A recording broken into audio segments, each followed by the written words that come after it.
Kita berdoa. Bapa di surga, terima kasih Tuhan untuk pagi hari ini, untuk kasih dan kemurahan-Mu.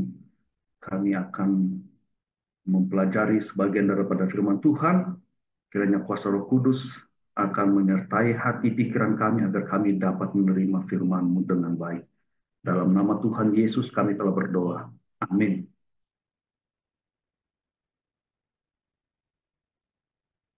Baik, shalom, selamat pagi bagi kita semua. Kembali pada pagi hari ini kita akan melanjutkan pelajaran kita di altar Moria sebagai gambaran ujian ketaatan. Tentu kita sudah tahu tentang sosok di dalam Alkitab yang bernama Abraham. Ya, kita melihat bagaimana iman dan penyerahan Abraham kepada Allah diuji seberat-beratnya. Ya, Allah memerintahkan untuk melakukan sesuatu yang sama sekali bertentangan dengan akal sehat dan ya kasihnya selaku seorang ayah, dengan harapan yang cukup besar terhadap anaknya dalam kitab Kejadian pasal yang ke-22. Di dalam cerita Abraham kita dapat melihat ada 3 ujian iman besar yang dia hadapi. Yang pertama, bagaimana dia dipanggil untuk memisahkan dirinya dari bangsanya, dari keluarganya, pergi tanpa mengetahui tujuan. Ya. Kemudian bagaimana tuntutan untuk mempercayai Allah dalam menggenapi perjanjian, ya walaupun ya penggenapan perjanjian itu tidak tampak ya hampir selama 25 tahun. Dan kemudian ujian yang berikutnya adalah bagaimana Abraham diperintahkan untuk mempersembahkan anaknya Ishak, ya anak yang dijanjikan itu. Ya. Dan tentu sebagaimana Abraham mengalami ujian yang cukup berat, mungkin masing-masing kita juga pernah memiliki pengalaman, ya walaupun mungkin berbeda dengan Abraham, tetapi kita pernah diuji di dalam iman kita. Di dalam Kejadian pasal 22 ayat yang pertama dikatakan beberapa waktu kemudian Allah menguji kesetiaan Abraham. Ya, Allah memanggil Abraham, lalu Abraham menjawab, "Ya Tuhan." Nah, setelah Abraham menjalani sekolah iman ya, hampir selama 25 tahun, kemudian ia mendapatkan Ishak. Kemudian Tuhan kembali ingin menguji kualitas iman daripada Abraham. Ya, pencobaan atau ujian yang diberikan oleh setan dengan maksud, pencobaan diberikan oleh setan adalah dengan tujuan untuk menjatuhkan manusia. Tetapi apa yang Allah berikan, ya dalam hal ini ujian, adalah dengan tujuan untuk mengangkat atau menguatkan akan iman kita. Pengalaman Abraham, kita melihat bagaimana Abraham jatuh dalam dosa berbohong atau berdusta tentang Sarah ketika mereka masuk ke Mesir. Kemudian setelah itu ia berpisah dengan Lot, lalu kemudian dia mengalahkan raja-raja di timur. Kemudian Abraham jatuh kembali ketika dia mendengar Sarah istrinya dan menyuruh dia untuk mengambil Hagar. Ya, di sana Abraham tidak bertanya kepada Tuhan. Ya, kemudian setelah itu ada perjanjian sunat, Abraham berdoa syafaat untuk Sodom dan Gomora, kemudian kota itu dihancurkan.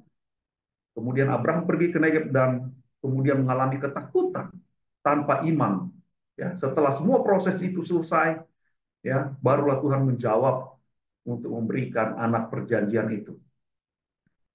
Di dalam ayat yang kedua, Tuhan memberikan perintah kepada Abraham, ya, ambillah anakmu yang tunggal itu yang engkau kasihi, yakni Ishak. Pergilah ke tanah Moria dan persembahkanlah dia di sana sebagai korban bakaran pada salah satu gunung yang akan kukatakan padamu. Ya. Dikatakan dalam sebuah buku bahwa Ishak merupakan terang dalam rumah tangga Abraham ketika dia menunggu janji anak perjanjian itu. Ya. Penghibur pada masa tuanya. Dan di atas segala sesuatunya, Ishak akan menjadi ahli waris dari berkat yang dijanjikan itu. Tentu kehilangan seorang anak ya akan sangat menyakitkan, ya. Dan itu akan menghancurkan hati daripada orang tua. Dan itu dialami oleh Abraham ketika Tuhan perintahkan. Ya bagaimana mungkin dia akan mengorbankan anaknya yang tunggal itu, ya, pewaris daripada berkat, pewaris daripada hartanya, penghibur pada masa tuanya, ya, anak yang dia tunggu-tunggu puluhan tahun, tentu itu akan menjadi beban, menjadi kedukaan, ya, di saat dia sudah lanjut usia. Baginya ini adalah suatu hal yang mustahil dan mengerikan. Tapi kita melihat di sini bahwa ujian ini adalah benar-benar datang dari Allah. Ada orang yang menganggap bahwa tidak mungkin Allah menyuruh Abraham untuk mempersembahkan anaknya. Ya, mungkin saja itu hanyalah suatu pikiran yang timbul dalam pikiran Abraham. Ya, mungkin dia mengira bahwa Allah mengendakinya untuk membunuh anaknya, tetapi ya, anggapan seperti itu tidaklah um, jelas, oleh karena dalam ayat yang pertama sampai ayat yang kedua Alkitab menunjukkan bahwa Allah yang perintahkan. Itu adalah sebuah ujian yang datang langsung dari Allah. Ya. Oleh karena ya pada zaman dahulu mengorbankan anak, seorang anak bagi dewa-dewa adalah sesuatu hal yang umum, ya, di antara agama-agama kekafiran pada zaman Abraham. Allah sendirilah yang memberikan Ishak kepada Abraham, dan sekarang dia menguji apakah Abraham lebih mengasihi Allah atau lebih mengasihi pemberian Allah itu. Banyak orang yang gagal dalam ujian seperti ini. Ya, banyak mungkin di antara kita berdoa minta pekerjaan, berdoa minta anak, berdoa minta pasangan, berdoa minta kesehatan, kesembuhan. Ya. Tetapi setelah Allah memberikan apa yang kita mohonkan, kita doakan itu, maka kita mementingkan atau mengasihi apa yang kita peroleh daripada kita lebih mengasihi Allah yang memberikan pemberian itu. Oleh karena itu kita melihat di sini bahwa kita harus berhati-hati, ya, berhati-hati selalu untuk suatu pemberian atau mungkin berkat Tuhan, ya. Karena bisa-bisa kita lebih mengasihi atau lebih mementingkan pemberian atau berkat itu lebih daripada si pemberi berkat itu. Ya, ini hal yang penting yang kita dapatkan dari Abraham. Nah, ujian itu tentu sangat berat sekali. Ya, karena apa? Karena Ishak adalah anak Abraham, anak tunggal. Tentu, ya, dia sangat dikasihi oleh Abraham. Ya.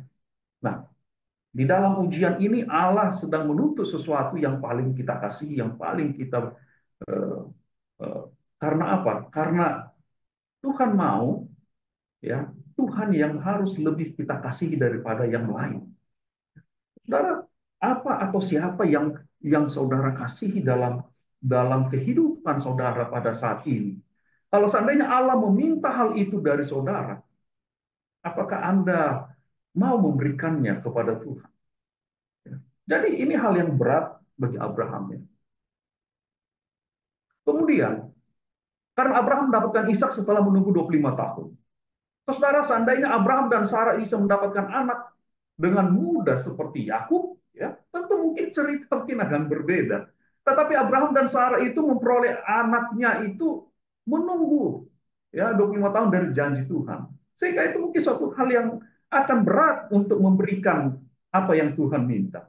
Kemudian hal itu berat oleh karena Ishak harus mati dengan cara dipersembahkan, dibunuh atau disembelih. Ya, bagaimana mungkin orang tua melakukan hal itu kepada anak yang dikasihinya? Karena Abraham sendirilah. Hal itu berat karena Abraham sendirilah yang akan melakukannya. Wah. Kemudian Abraham juga harus mempertanggungjawabkan pembunuhan tanda kutip itu kepada istrinya. Ini suatu hal yang sulit, ya, menyampaikan kepada seorang ibu, ya, kepada seorang istri. Kemudian mengapa hal itu sangat berat? Karena kita tahu di Gunung Moria itu cukup jauh jaraknya. Kita mencatat hampir, ya, kurang lebih sekitar 3 hari mereka baru tiba di tempat itu. Ini suatu jarak yang sangat jauh dan ini akan menambah pergumulan Abraham menjadi sangat berat. Kemudian hal itu mungkin bisa kelihatan berat bagi Abraham oleh karena Abraham, ya, melihat sepertinya Allah menyuruh dia melakukan sesuatu yang bertentangan dengan dengan firman-Nya, bertentangan dengan janjinya yang lalu bahwa Ishak itu adalah anak perjanjian, bahwa melalui Ishak dia akan memperoleh bangsa yang besar. Ya, ini sepertinya agak apa? Agak bertolak belakang dengan apa yang Allah sampaikan.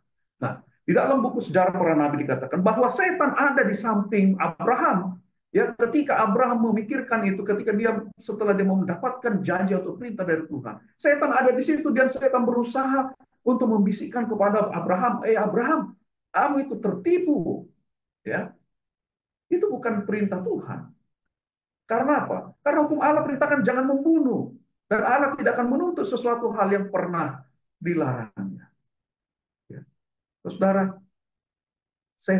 Abraham mengalami pergumulan terhadap perintah Tuhan. Ya. Kita pun akan sering mengalami hal demikian, saudara, ketika kita mempelajari firman Tuhan katakan lakukan ini, ya lakukan itu. Ya, setan ada di samping kita membisikkan, oh itu tidak benar. Ya. Akhirnya Abraham pergi keluar, dia menengadah ke langit, ya, dan dia mengingat akan janji Allah hampir 50 tahun yang lalu. Dia mengingat, jikalau perjanjian itu akan digenapi melalui Ishak, ya kenapa Ishak harus dipersembahkan atau dibunuh? Saudara, Abraham sama seperti kita. Abraham pun tergoda untuk percaya bahwa boleh jadi itu dia hanya berada dalam lamunan saja, itu hanya pikiran dia saja, itu bukan perkataan Allah. Tetapi saudara, Abraham ketika berada dalam posisi keraguan-raguan bercampur sedih itu, dikatakan Abraham sujud dan berdoa. Begitu rupa seperti yang belum pernah dilakukan sebelumnya. Abraham mencoba berdoa, meminta beberapa hal untuk meneguhkan bahwa perintah itu memang harus dia laksanakan walaupun itu suatu hal yang mengerikan. Nah, waktu kembali ke kemahnya, dia memperhatikan anaknya Ishak yang sedang tertidur dengan nyenyaknya, ya, seolah-olah pada wajah tidak ada tanda dosa. Kemudian dia dengan gemetar dia memandang anaknya yang dikasih itu. Kemudian dia bergumul juga, dia melihat ke sisi istrinya Sarah yang sedang tertidur. Bagaimana dia mau membangunkan dia, menyampaikan tuntutan Allah itu. Tentu ini akan menjadi suatu pertengkaran, keributan di dalam rumah tangga mereka. Ya. Tetapi dia mencegah itu karena kalau dia beritahukan kepada Sarah, maka apa yang Tuhan sampaikan pasti akan menjadi penghalang. Ishak adalah anak kebanggaan dan kesukaannya, tetapi dan kehidupan Sarah terikat kepada Ishak, dan kasih ibu boleh jadi akan menolak pengorbanan seperti itu. Saudara, mengapa Allah memberi Abraham ujian yang begitu hebat? Tentu semuanya itu adalah oleh karena kasih karunia Allah. Abraham juga adalah orang yang hebat. Kalau kita membandingkan dalam 1 Korintus 10 ayat yang ke-13 mengatakan bahwa Allah tidak membiarkan seseorang dicobai melampaui kekuatannya. Jadi kalau Allah mengizinkan seseorang mengalami ujian, cobaan yang begitu hebat, atau ketika Allah memberikan sesuatu hal tantangan yang sangat pelik dalam kehidupan seseorang, itu menunjukkan bahwa orang itu hebat di hadapan Allah. Hebat itu bukan karena diri saudara dan saya. Itu hebat, saudara dan saya hebat, diberikan ujian itu oleh karena kasih karunia Allah saja. Ya. Jadi Abraham, dia diberikan ujian yang begitu hebat itu adalah karena kasih karunia Allah, bukan karena kehebatan dalam dirinya. Saudara, bagaimana sikap Abraham dalam menghadapi ujian yang berat itu? Dalam ayat yang ketiga dikatakan, keesokan harinya pagi-pagi, bangunlah Abraham. Ia memasang pelana keledainya dan memanggil 2 orang bujangnya beserta Ishak anaknya. Ia membelah juga kayu untuk korban bakaran itu, lalu berangkatlah ia dan pergi ke tempat yang dikatakan Allah kepadanya. Ya. Saudara, kalau kita melihat dalam ayat yang ketiga itu, Abraham bangun. Ya, dia bangun pagi-pagi. Ya, saudara, bagaimana mungkin Abraham bisa tetap tidur semalaman dengan ujian yang cukup berat itu? Ya. Dia bisa tertidur. Mungkin bagi kita, kalau ketika menghadapi masalah, kita tidak akan bisa tidur. Tidak akan bisa tidurnya, tetapi Abraham itu dia bangun. Artinya dia apa? Dia bangun dari tidurnya. Ini menunjukkan dia mengalami tidur yang baik. Ya, mengapa itu bisa terjadi? Ya hanya dengan orang yang memiliki iman dan penyerahan kepada Tuhan lah yang memungkinkan orang bisa tidur ya pada jam tidurnya pada saat situasi yang berat itu. Dan apa yang dilakukan oleh Abraham? Ketika dia bangun, dia menurut langsung, taat. Ya. Jadi rupanya taat secara langsung merupakan kebiasaan daripada Abraham. Ya. Saudara, banyak orang selalu menunda-nunda untuk menaati Allah. Ya. Tetapi menjadi marah kalau Tuhan menunda untuk mengabulkan doa. Saudara, kita belajar dari Abraham. Apa yang Tuhan perintahkan, dia tidak tunda. Ya. Abraham bukan hanya tidak menunda ketaatan, tetapi bahkan ia tidak bertanya, mengapa Tuhan? Ya. Jadi saudara, dari situasi ini, perintah-perintah Allah tidak untuk dipertanyakan, tetapi untuk dilaksanakan. Ya. Dan kemudian dalam perjalanan selama beberapa hari itu, Abraham tidak maju mundur dalam keputusannya menaati Tuhan. Ya. Abraham tidak pelin-pelan dalam ketaatan, dalam penyerahan, di dalam komitmennya kepada Tuhan. Ya. Saudara, hal ini juga menjadi pelajaran penting bagi kita. Ketika kita di dalam perjalanan iman kita, dalam kerohanian kita, ya, kita jangan membiarkan diri kita di dalam ya situasi pelin-pelan, ya, maju mundur di dalam komitmen kita kepada Tuhan. Abraham berkata kepada kedua bujangnya itu, tinggallah kamu di sini dengan keledai ini. Aku beserta anak ini akan pergi ke sana. Kami akan sembahyang. Sesudah itu kami kembali kepadamu. Saudara, perkataan Abraham kepada para pembantunya ini, tinggallah kamu di sini. Ya, saudara, mengapa Abraham tidak membiarkan mereka ikut bersama dengan Ishak ya ke puncak gunung itu? Ya. Mungkin Abraham tidak mau agar kedua pembantunya ini yang menghalangi dia, mempengaruhi dia untuk membunuh atau mempersembahkan Ishak. Abraham berusaha untuk menyingkirkan semua hal yang bisa menghalanginya untuk menurut kepada Tuhan.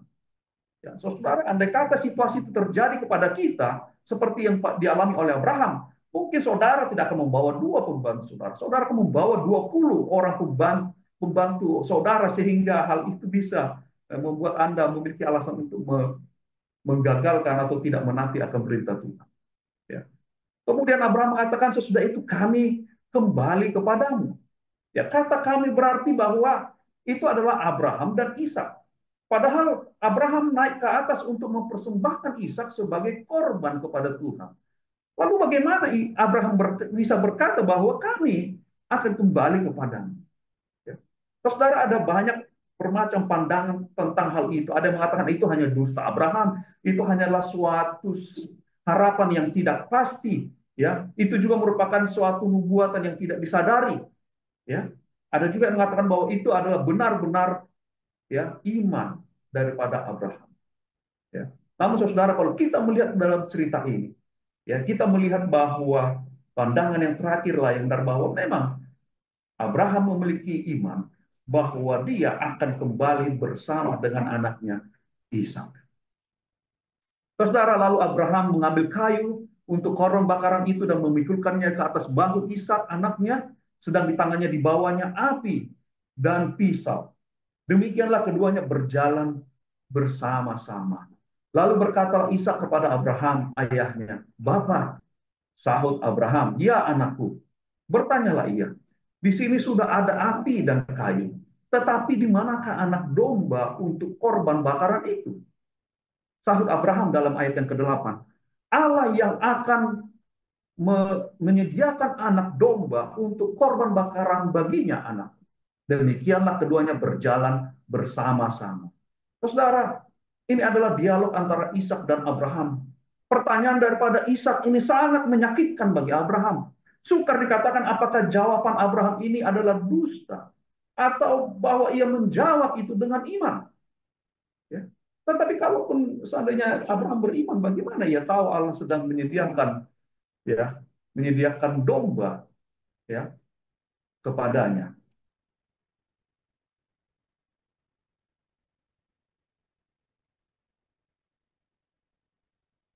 Di dalam sebuah Di dalam sebuah buku yang ditulis oleh Jacques Duncan, ya, di dalam SD International Bible Commentary, dia mengartikan daripada ayat yang ke-8 ini, ya, frase yang di dalam ayat yang ke-8 ini, bahwa Tuhan akan melihat untuk dirinya sendiri sebagai anak domba, yang berarti bahwa Tuhan yang akan menyediakan bagi dirinya, ya, sebagai anak domba itu. Tuhan akan melihat dirinya sebagai anak domba. Ya. Itulah inti daripada apa yang disampaikan oleh Abraham kepada Ishak tentang bagaimana korban anak domba itu disediakan. Ketika mereka sampai di tempat yang dikatakan Allah kepadanya, lalu Abraham mendirikan mezbah di situ. Disusunyalah kayu, diikatnya Ishak anaknya itu dan diletakkannya di mezbah itu di atas kayu api.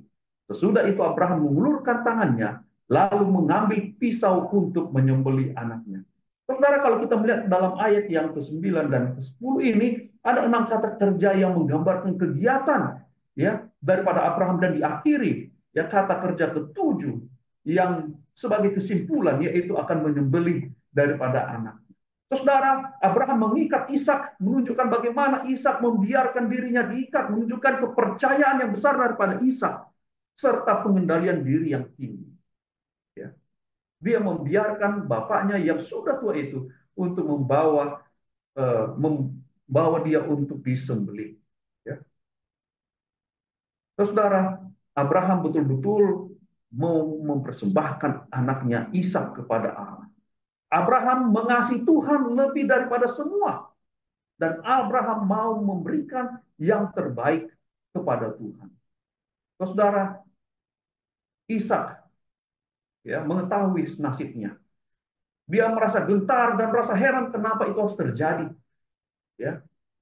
Tetapi ia tidak menolak ketika dia akan dipersembahkan. Ishak telah dilatih sejak kecil oleh ayahnya, orang tuanya, untuk selalu siap menurut. Dan dia adalah seorang yang ikut ambil bagian dalam iman Abraham, dan ia merasa satu kehormatan ketika dia dipanggil untuk menyerahkan hidupnya sebagai persembahan bagi Allah.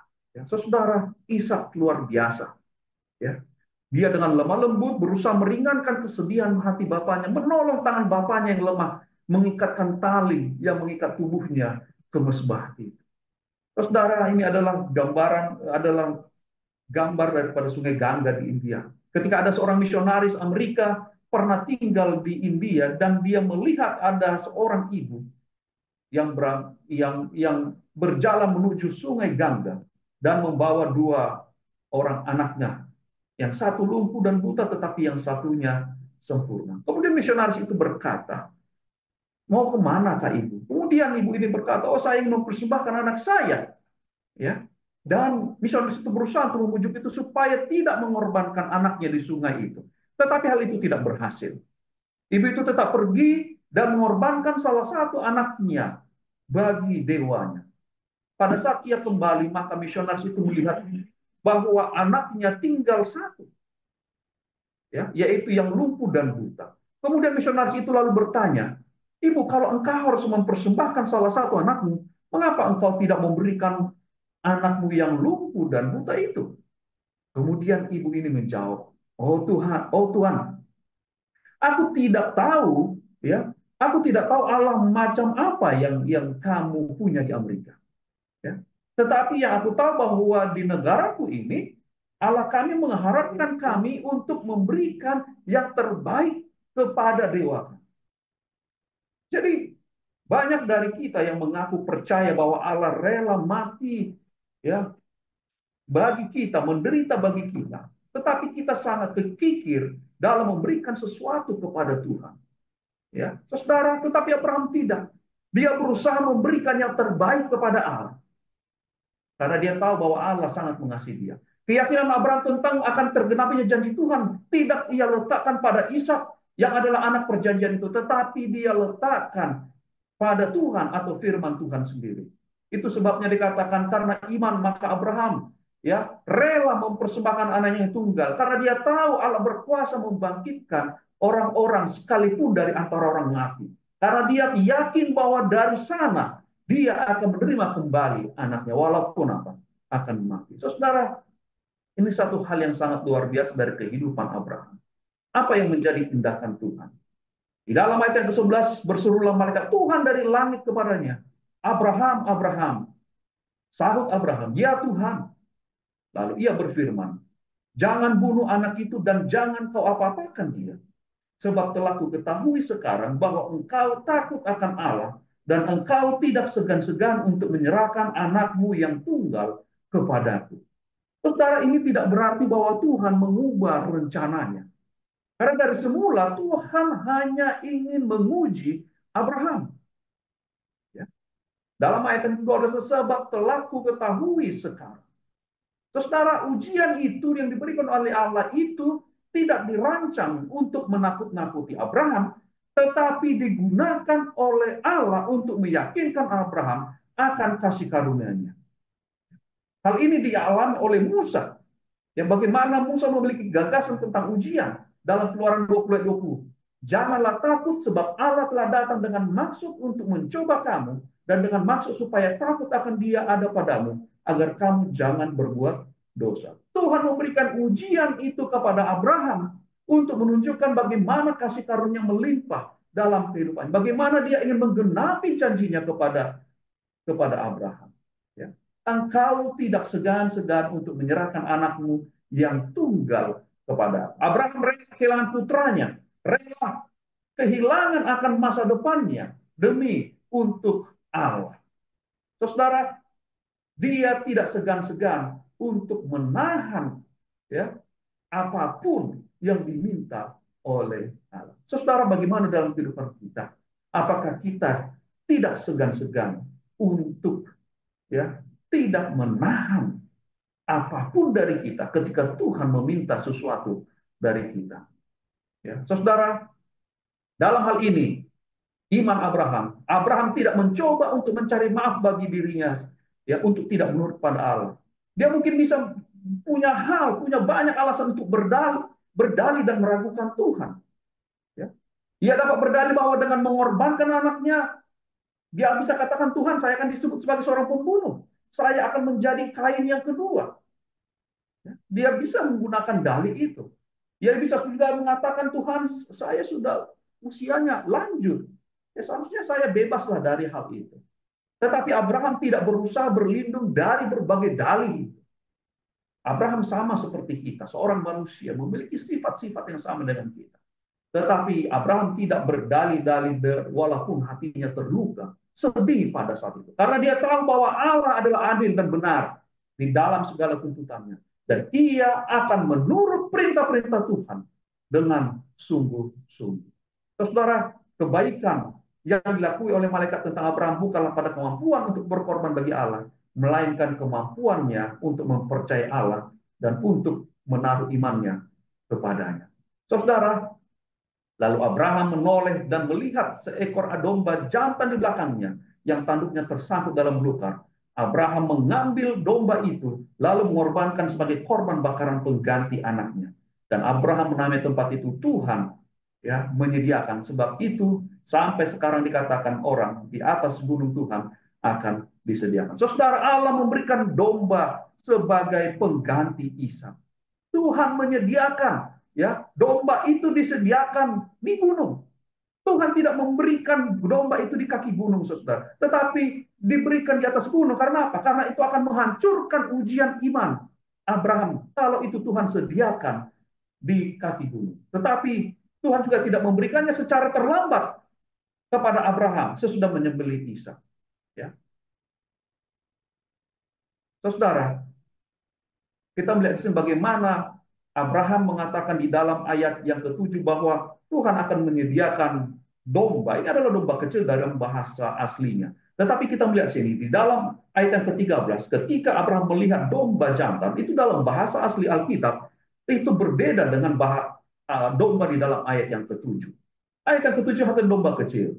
Tetapi di dalam ayat yang ke-13 Allah menyediakan air atau ram atau domba jantan, ya, domba yang besar, domba yang menunjukkan bagaimana harapan akan masa depan. Saudara, ketika kita berdoa kepada Tuhan dengan iman dan meminta sesuatu padanya, Pemenuhan permintaan kita selalu mengejutkan karena iman kita tidak pernah sebanding dengan jawaban. Saudara, Abraham menamai tempat itu Jehovah Jireh, yaitu artinya Allah melihat, Allah menyediakan, Allah melihat segala kebutuhan kita pada saat sekarang ini. Dan itu sebabnya, saudara, ketika Abraham melakukan apa yang Tuhan tuntut, Allah memberkati dia dengan berlimpah-limpah. Saudara, pada pagi hari ini kita kembali ke altar. Ke altar dengan ketaatan yang radikal, seperti Abraham menunjukkan ketaatan yang luar biasa ketika dia bersedia mengorbankan Ishak di atas altar di Moria. Meskipun perintah itu sulit, tapi Abraham tetap taat, tetap percaya kepada Allah. Ya. Kita juga perlu kembali ke altar dengan pengorbanan sejati. Abraham mempersiapkan Ishak sebagai korban di altar, sebagai tindakan pengorbanan tertinggi. Tapi Tuhan menyediakan domba sebagai pengganti yang menunjukkan bagaimana itu adalah gambaran daripada Yesus. Kita kembali ke altar dengan menyadari dan memperbaharui iman kita. Cerita ini menyatakan bahwa iman Abraham itu luar biasa. Percaya bahwa Allah menyediakan solusi, bahkan ketika dia tidak tahu bagaimana untuk melakukannya. Kita kembali ke altar adalah tindakan memperbaharui iman kita. Kita percaya bahwa Tuhan selalu menyediakan kebutuhan kita tepat pada waktunya. Dia tidak sediakan domba itu di kaki gunung, dia sediakan domba itu di altar di Moria. Kita kembali ke altar mengalami penyediaan dan kesetiaan Allah. Dan setelah peristiwa di Gunung Moria itu, Abraham menyebut tempat itu Jehovah Jireh, atau Tuhan yang menyediakan, atau dalam terjemahan yang lain, Tuhan melihat. Jadi saudara, ketika kita mengalami permasalahan, ketika kita datang, Tuhan tidak tinggal diam. Dia melihat, dia perhatikan. Kita kembali ke altar dengan menghadirkan penyembahan yang sungguh-sungguh. Meskipun awalnya dimasukkan itu sebagai tempat pengorbanan, altar di Moria juga menjadi simbol dari penyembahan Abraham kepada Tuhan. Penyembahan yang tulus, di mana kita menempatkan Tuhan sebagai yang terutama dan yang utama dalam kehidupan kita. Kembali ke altar juga memperbaharui janji serta komitmen kita kepada Tuhan. Ya. Kembali ke altar, melalui pengalaman ini juga kita menemukan arah serta tujuan baru. Ketika mereka kembali, kehidupan Abraham dan Ishak tidak sama lagi. Mereka telah mengalami momen yang mendefinisikan iman mereka. Kembali ke altar bisa menjadi saat di mana kita menemukan kembali dan tujuan daripada kehidupan kita. Saudara, dalam Kejadian pasal 2, kembali ke altar di Moria ini merupakan panggilan untuk kembali pada esensi iman kita. Ketaatan, pengorbanan, iman, penyembahan, dan komitmen kita kepada Tuhan. Ini adalah kesempatan bagi kita untuk introspeksi dan dedikasi yang mendalam, di mana kita diundang untuk kembali kepada dasar-dasar rohani kita. Abraham menerima berkat yang luar biasa dari Tuhan, karena ia mengasihi Tuhan lebih daripada segala sesuatu. Maukah saudara dan saya pada pagi hari ini, ketika kita mendirikan altar kepada Tuhan, kita ingin memberikan Tuhan yang terbaik dan ingin untuk mengasihi Tuhan di atas segala sesuatu. Kita berdoa. Bapa di surga, terima kasih Tuhan pada pagi hari ini. Kami telah belajar dari iman Abraham, bagaimana dia begitu mengasihi Engkau. Dia tidak mau mempertanyakan akan perintah Tuhan, tetapi dia menunjukkan ketaatan yang radikal. Dia ingin menyembah Tuhan. Dia ingin mengasihi Tuhan di atas segala sesuatu. Dan dia ingin memberikan yang terbaik kepada Tuhan. Karena Tuhan telah memberikan yang terbaik dalam kehidupannya. Bapa, pada pagi hari ini, ketika kami akan melanjutkan aktivitas kami mau datang ke altar-Mu pada pagi hari ini. Kami mau memberikan yang terbaik dalam pelayanan kami, doa-doa kami, kunjungan kami, sehingga melalui pelayanan-pelayanan kami Tuhan, Engkau akan ditinggikan, Engkau dimuliakan oleh karena kami mengasihi Engkau, kami ingin memberikan yang terbaik bagi Engkau. Memberkati para tim medis semua, karyawan di Rumah Sakit Hasan Bandung yang akan melayani dalam pelayanan kesehatan ini, para pasien Tuhan berkati. Kiranya lawatan surga akan menjadi bagian kami. Kami dapat memuliakan Engkau, oleh karena Engkau, kami mengasihi Engkau. Terima kasih Bapa, ampunkan segala dosa kesalahan kami. Dalam nama Tuhan Yesus kami telah berdoa. Amin.